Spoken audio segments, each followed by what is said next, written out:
Assalamualaikum warahmatullahi wabarakatuh. Waalaikumsalam warahmatullahi wabarakatuh. Alhamdulillahirrahmanirrahim. Selamat pagi dan salam sejahtera untuk anak-anakku yang soleh dan soleha di kelas ini. Mudah-mudahan Allah SWT Tuhan Yang Maha Esa senantiasa memudahkan, melancarkan segala urusannya, sehingga di masa depan dapat sukses, bermanfaat bagi bangsa dan negara. Amin. Tetap mampu berbakti pada orang tua. Amin ya rabbal alamin. Anak-anakku yang hebat dan soleh dan soleha di kelas ini, marilah kita awali pelajaran kita pada pagi hari ini ya dengan membaca doa menurut agama dan keyakinan kita masing-masing. Berdoa mulai.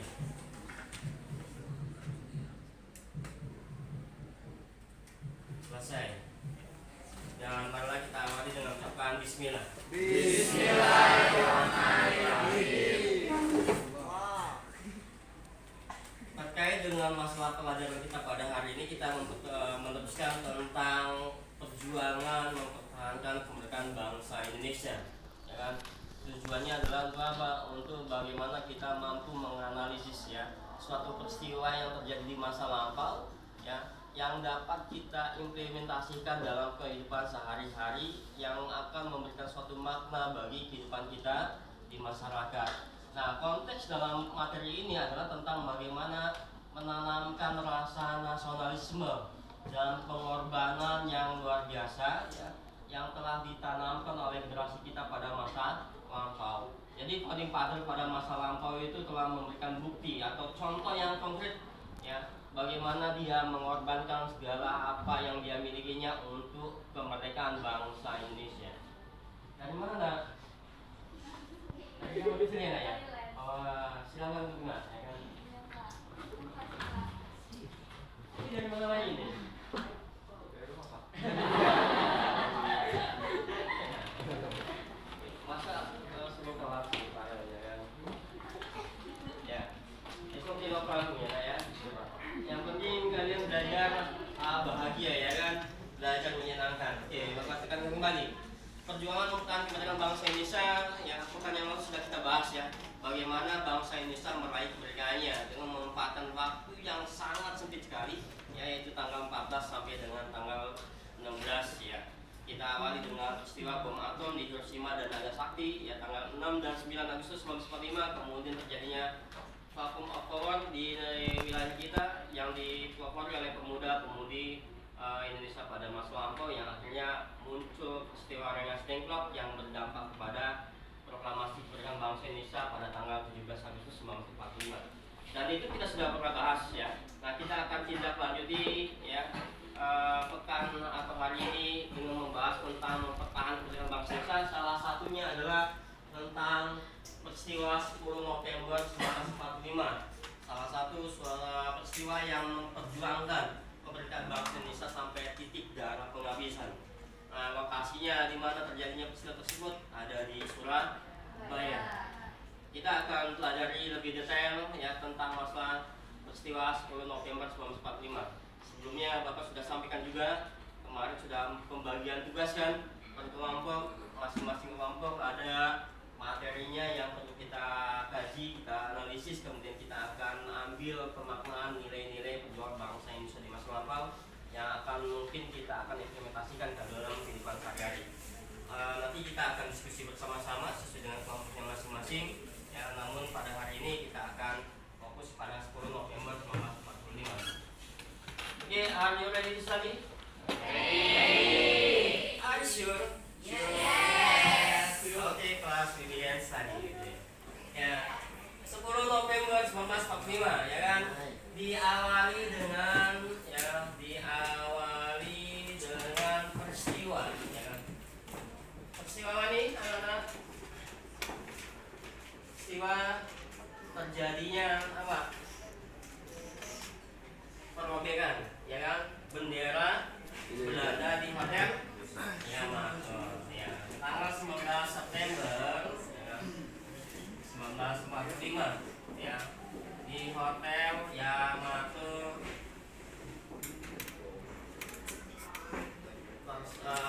Terjadi satu gerakan ya, agitasi yang dilakukan oleh pihak pemuda-pemudi Indonesia untuk bagaimana mempertahankan harkat dan martabatnya sebagai bangsa yang merdeka, ya kan?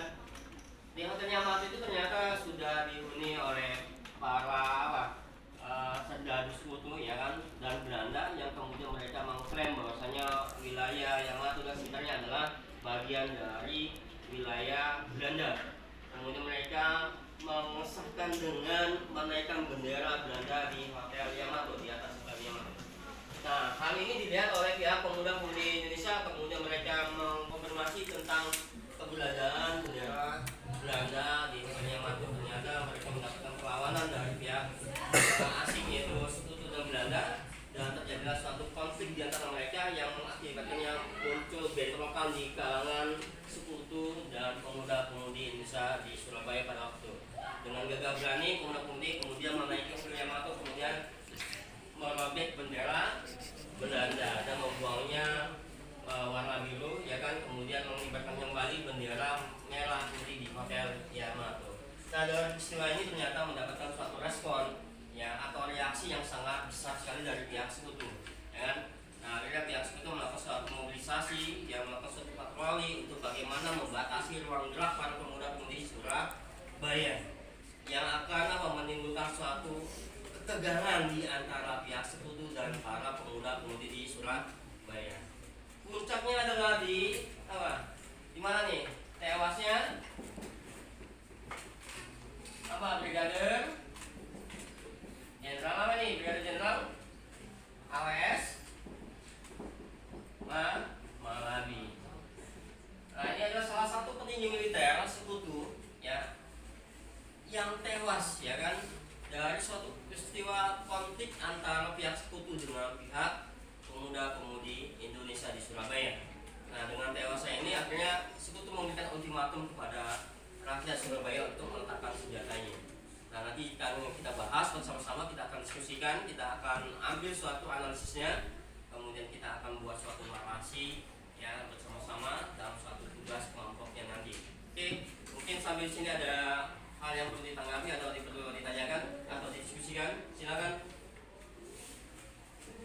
Jadi kata kunci dari 10 November 1945 ini diawali dari peristiwa Hotel Yamato yang berdampak kepada terjadinya konflik antara Sekutu dengan pihak pemuda-pemudi Indonesia, berakibat tewasnya Brigadir Jenderal AWS Malabi. Nah, dari sinilah momentum dari peristiwa 10 November.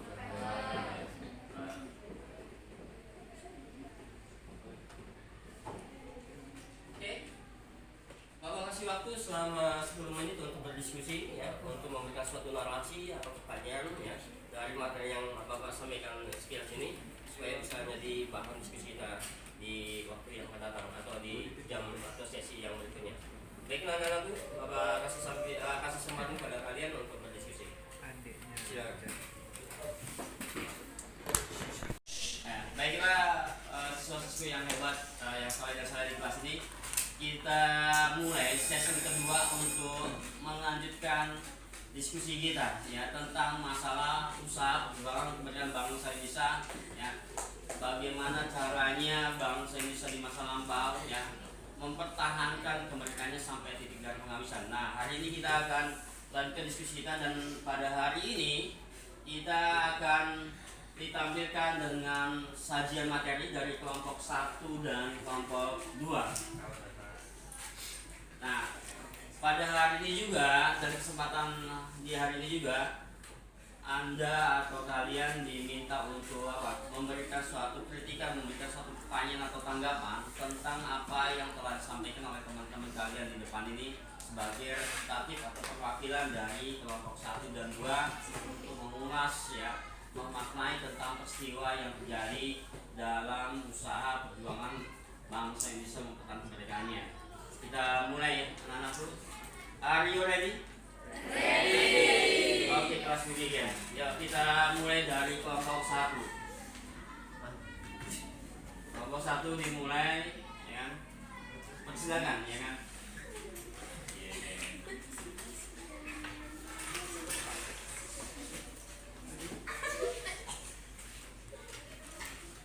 Ayo.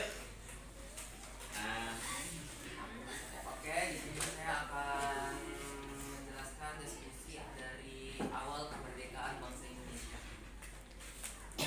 Sejarah singkat kemerdekaan Indonesia dimulai pada awal Indonesia merdeka pada 17 Agustus 1945, setelah sebelumnya berada di bawah penjajahan Belanda. Proklamasi kemerdekaan Indonesia dibacakan langsung oleh Insinyur Soekarno dan Muhammad Hatta di Jalan Penggasaan Timur nomor 56 Jakarta Pusat. Tercapainya kemerdekaan Indonesia tentu menoreh peristiwa bersejarah yang cukup panjang saat ini. Setiap tanggal 17 Agustus, masyarakat Indonesia merayakan Hari Proklamasi Kemerdekaan Indonesia. Awal kemerdekaan bangsa Indonesia. Sebelum Indonesia berhasil meraih kemerdekaan, ada peristiwa penting terlebih dahulu, yaitu kalahnya Jepang dari Sekutu pada tahun 1945. Pada saat itu Amerika Serikat menjatuhkan bom atom yang merusak kota Hiroshima dan Nagasaki di Jepang. Hanya dalam waktu singkat kedua bom tersebut berhasil menjatuhkan Hiroshima dan Nagasaki.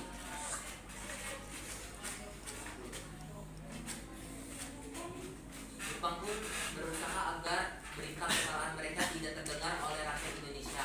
Akan tetapi pada akhirnya para golongan Buddha mengetahui berita kekalahan Jepang. Mereka segera mendesak Soekarno Hatta agar memproklamasikan kemerdekaan Indonesia.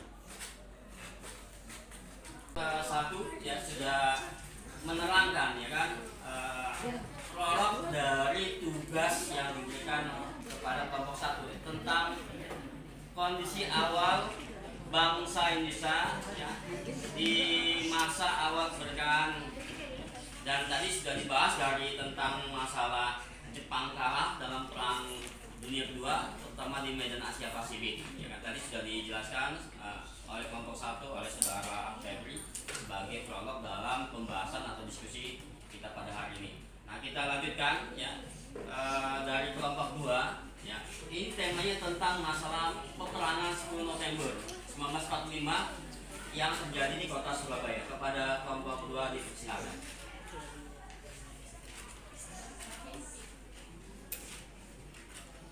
Silakan, Mas. Di sini saya Nikita Nani Putri dari kelompok 2. Saya Lena Zakia.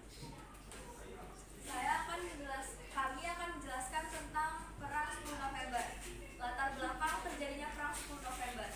Pertempuran Surabaya 10 November 1945 sampai Pertempuran Surabaya merupakan pertempuran tentang dan milisi proklamasi kemerdekaan Indonesia, Tentara Britania Raya dan India Britania. Puncaknya terjadi pada tanggal 10 November 1945.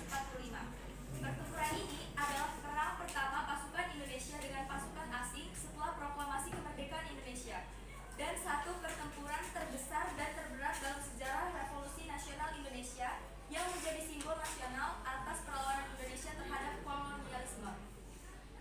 Usai pertempuran ini, dukungan rakyat Indonesia dan dunia internasional terhadap perjuangan kemerdekaan Indonesia semakin kuat.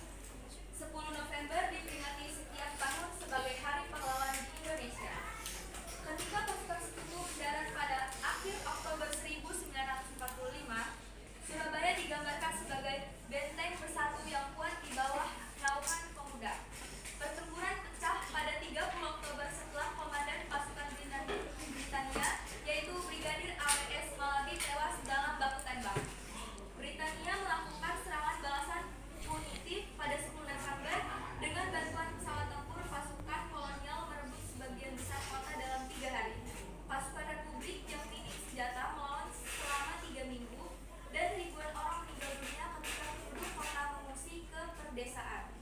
Meskipun kalah dan kehilangan anggota dan persenjataan, pertempuran yang dilancarkan pasukan Republik membangkitkan semangat bangsa Indonesia untuk memperjuangkan kemerdekaannya dan menarik perhatian internasional.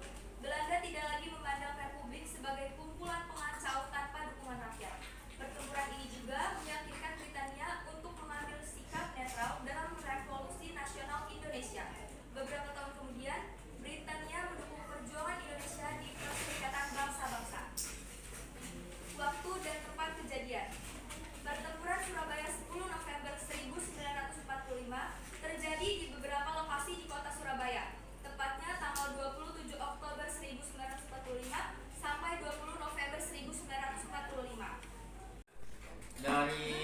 1 dan kelompok 2 sudah memberikan suatu prolog ya tentang diskusi kita pada hari ini. Yang pertama tentang kondisi kehidupan rakyat Indonesia di awal kemerdekaan, sedangkan kelompok 2 bicara tentang masalah perlawanan rakyat Indonesia, terutama tentang pertempuran 10 November 1945. Untuk lebih jelasnya, ini materi sudah kita buat resumnya, narasinya, dan salah satu misalkan indikatornya ini sudah kita tempel bersama-sama. Ini sebagai jendela informasi bagi kita semua, bagi kalian untuk belajar tentang peristiwa ya yang terjadi di awal kemerdekaan sampai dengan bentuk perlawanan bangsa Indonesia dalam mempertahankan kemerdekaannya kepada pihak sekutu yang akan menjajah kembali ya, menguasai kembali Indonesia. Nah, ini nanti bisa kalian baca ya kan, kalian pahami. Nanti kita akan ambil pemaknaan nilai-nilai perjuangan bangsa Indonesia di dalam mempertahankan kemerdekaan bangsa Indonesia. Hebat yang soleh dan soleh di kelas ini, kita mulai ya diskusi kita. Anda boleh memberikan suatu pertanyaan atau memberikan suatu tanggapan dari materi yang kalian sampaikan oleh kelompok 1 dan kelompok 2 ya. Bapak persilakan kepada kalian untuk memberikan suatu pertanyaan. Bapak persilakan kepada kelompok yang ingin menanyakan. Silakan. Silakan berdiri, sebutkan namanya, dari kelompok mana. Ya, selamat pagi Bapak dan teman-teman semuanya. Pagi. Saya Rosalin Citra Kalista, mewakili kelompok 3. Izin bertanya, khususnya kepada kelompok pertempuran 10 November, apa pesan yang bisa kita petik dari pertempuran 10 November untuk membentuk identitas bangsa Indonesia? Sekian, terima kasih. Ya, dari kelompok 3 sudah diwakili oleh Rosalin, dan sekarang kepada kelompok yang lain kita tampung dulu ya sesi pertama ini. Ya, silakan kepada kelompok berikutnya. Saya Cita Bunga dari kelompok 5 ingin menanyakan apa yang melatar belakangi pertempuran 10 November 1950. Oke. Silakan, ada yang lain dari kelompok berikutnya? Tidak ada. Oke, kita jawab dulu ya dua pertanyaan dari teman-teman kita, terutama dikhususkan untuk kelompok 2, yaitu tentang masalah peristiwa 10 November. Silakan kepada saudari Nikita untuk memberikan ulasannya. Ya, Nikita Soliana, silakan. Jadi pesan yang bisa diambil dari pertempuran 10 November itu kita harus meningkatkan rasa nasionalisme kita terhadap negara kita, agar kita tuh selalu ingat dan juga bisa menghargai perjuangan dan jasa-jasa para pahlawan yang sudah berjuang pada perang 10 November. Bisa dipahami? Jadi kita sebagai generasi muda untuk bisa menghormati dan menghargai ya dari perjuangan bangsa Indonesia yang telah dilakukan oleh para pendahulu kita. Artinya jasa-jasanya itu harus kita hargai, kita memberikan apresiasi ya. Bagaimana jasa tersebut atau nilai-nilai tersebut bisa kita resapi sehingga kita bisa mempertahankan dan mengisi kemerdekaan bangsa Indonesia. Seperti itu ya, Liana. Ya, silakan. Oke, bagaimana Rosalin? Terima kasih, sangat paham Pak. Oh, sangat paham. Oke, jadi kita harus bisa membentuk identitas bangsa Indonesia untuk bisa mempertahankan dan mengisi kemerdekaan ini. Oke, pertanyaan kedua, jawabannya silakan kepada kelompok 2. Jadi pertempuran 10 November itu kronologinya adalah pertama-tama Belanda datang ke Indonesia itu untuk membebaskan para tawanannya yang ditahan sama Jepang. Lalu mereka itu malah menguasai gedung-gedung yang ada di Indonesia. Terus para pemuda yang ada di Indonesia itu menyerang, merobek bendera-bendera yang dipasang oleh Belanda di gedung-gedung yang ada di Indonesia. Lalu puncaknya pertempuran ini terjadi setelah tewasnya Brigadir Jenderal AWS Malari. Terus membuat Belanda itu semakin marah dan terjadi pertempuran 10 November. Ya, itu ulasan jawaban dari kelompok 2.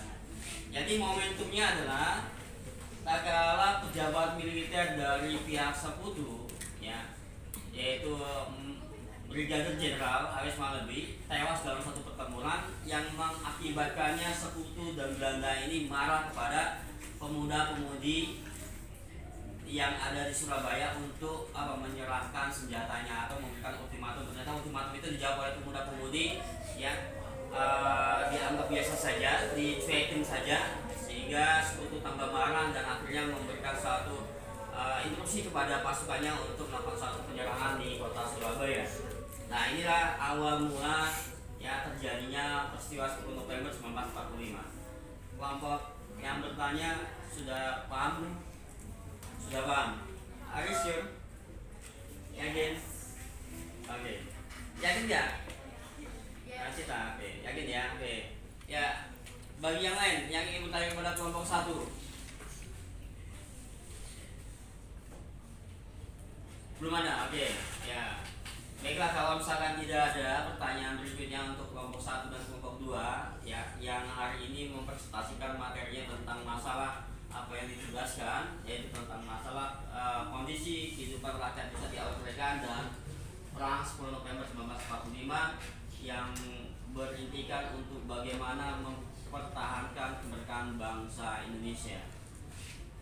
Dan dalam kesempatan ini juga ada sesuatu yang harus kita renungkan ya, sebagai evaluasi kita dalam menjalani proses pembelajaran, terutama tentang masalah diskusi ini. Yang pertama, dalam diskusi ini mungkin waktunya sangat terbatas ya kan. Kemudian yang kedua, akses dari sarana yang kita gunakan juga terbatas. Yang mungkin ini menjadi suatu poin bagi kita untuk bagaimana memperbaiki ya proses pembelajaran yang berikutnya atau di akan yang datang. Yang kemudian yang untuk masalah substansinya, kelompok 1 dan kelompok 2 ini sudah maksimal ya kan, memberikan suatu prolognya dan memberikan suatu penjelasan dalam proses diskusi ini. Mudah-mudahan ini menjadi suatu hal yang baik. Nanti kita akan masukkan dalam rubrik penilaian. Yang terpenting adalah kalian tetap untuk mengkaji, membaca dan mengkaji tentang peristiwa-peristiwa yang terjadi di masa lampau, terutama tentang masa kajian sejarah di kelas 12 ini, untuk bisa meningkatkan life skill kita sehingga di masa depan kita bisa mengambil keputusan yang bijak dalam menentukan kehidupan kita di masa yang akan datang. Itu saja mungkin dari diskusi kita pada pagi hari ini. Kita tutup dengan mengucapkan hamdalah. Ya, beri hapus kepada teman-teman kita yang